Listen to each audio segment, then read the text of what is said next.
Hi friends, welcome to Inner Magic. இந்த வீடியோவில் சொரக்காய் தோசை எப்படி செய்கிறது அப்படிங்கிறத பார்க்க போகிறோம். என் சேனலை சப்ஸ்கிரைப் பண்ணாதவங்க சப்ஸ்கிரைப் பண்ணுங்கள், பக்கத்தில் இருக்க பெல் பட்டனையும் கிளிக் பண்ணுங்கள். இதுக்கு 1.5 கப்பு இட்லி அரிசி எடுத்துக்கலாம், பச்சரிசி வேணாலும் நீங்கள் சேர்த்துக்கலாம். ஒரு சொரக்காய் எடுத்துக்கோங்க, 5 பச்சை மிளகாயும் 1 இல்லைன்னா 1.5 இன்ச்சு இஞ்சி எடுத்துக்கிறோம். இது எல்லாத்தையுமே நம்ம கட் பண்ணி எடுத்துக்கலாம். இப்போ பார்த்தீங்கன்னா சொரக்காய் தோல் எடுத்துட்டு சின்ன க்யூப்ஸாக கட் பண்ணியிருக்கேன், பச்சை மிளகாய் கட் பண்ணியிருக்கேன், ஜிஞ்சரையும் தோல் சீவிட்டு கட் பண்ணி வச்சுருக்கேன். இது எல்லாத்தையுமே நல்லா நம்ம தோசைக்கு அரைக்கிற மாதிரி அரைச்சிக்கோங்க. இதில் 1 கப் அளவுக்கு நறுக்கின பெரிய வெங்காயம், கறி லீஃப் ஒரு கொஞ்சமாக ஒரு 2 டேபிள் ஸ்பூன் அந்தளவுக்கு சேர்த்துருக்கேன். கொரியாண்டர் லீஃபையும் நம்ம சாப் பண்ணி சேர்த்துக்கலாம். உப்பு இந்த மாவுக்கு தேவையான அளவுக்கு சேர்த்துக்கோங்க. இதை நல்லா மிக்ஸ் பண்ணிக்கணும். இந்த மாவு நம்ம எப்படி ரெடி பண்ணணும் அப்படின்னா, ரவை தோசை கோதுமை தோசைக்கெல்லாம் நம்ம நிறைய தண்ணி சேர்த்து நல்லா இதாக செய்வோம் இல்லையா, அந்த மாதிரியே தான் இந்த மாவும் நம்ம ரெடி பண்ணணும். அப்போ தான் உங்களுக்கு நல்ல கிறிஸ்பாக சூப்பராக வரும். ஸோ இதுக்கு இன்னும் நிறைய தண்ணி கூட நீங்கள் சேர்த்துக்கலாம். இப்போ நான் சேர்த்துருக்க அளவுக்கு பார்த்தீங்கன்னா ஒரு 9 பேர் சாப்பிட்ற அளவுக்கு இந்த மாவு நமக்கு கிடைக்கும்.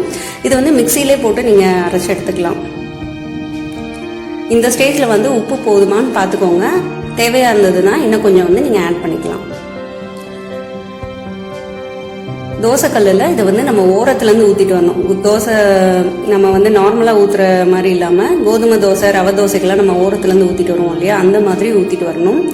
இதுக்கு நீங்கள் கடலெண்ணெய் செக்கில் ஆட்டின கடலெண்ணெய் யூஸ் பண்ணிக்கோங்க. அப்படி இல்லைன்னா நல்லெண்ணெய் ஓரத்தில் போடுறதுக்கு யூஸ் பண்ணிக்கலாம்.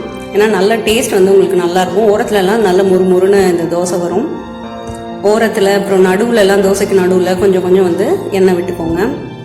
இது லோ ஃப்ளேமில் தான் நம்ம குக் பண்ணணும். ஏன்னா இது குக் ஆகிறதுக்கு கொஞ்சம் டைம் எடுக்கும். ஸோ மூடிட்டு ஒரு 2 நிமிஷம் இதை விட்டுட்டு நீங்கள் குக் பண்ணிங்கன்னா கரெக்டாக இருக்கும். இப்போ பார்த்தீங்கன்னா லிட் எடுத்தோன்னே நல்ல அந்த ஓரத்துலலாம் ப்ரௌன் இருக்கும்.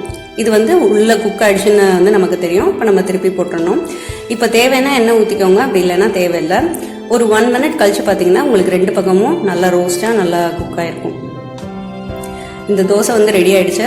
இந்த தோசைக்கு எது பெஸ்ட் காம்பினேஷன் பார்த்தீங்கன்னா, இட்லி பொடி ரொம்ப நல்லாயிருக்கும். நல்லா காரமாக இருக்க இட்லி பொடி நல்லாயிருக்கும். நல்லெண்ணெய் ஊற்றி அந்த இட்லி பொடி எடுத்துக்கலாம்.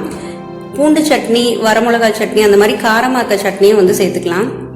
என்னோட சேனல்லே பூண்டு சட்னி, வரமிளகா துவையெல்லாம் எப்படி செய்கிறது அப்படின்னு சொல்லிட்டு நான் போட்டிருப்பேன். வேணா அந்த லிங்க்கு கூட நீங்கள் பார்த்துக்கோங்க, டிஸ்கிரிப்ஷனில் தரேன்.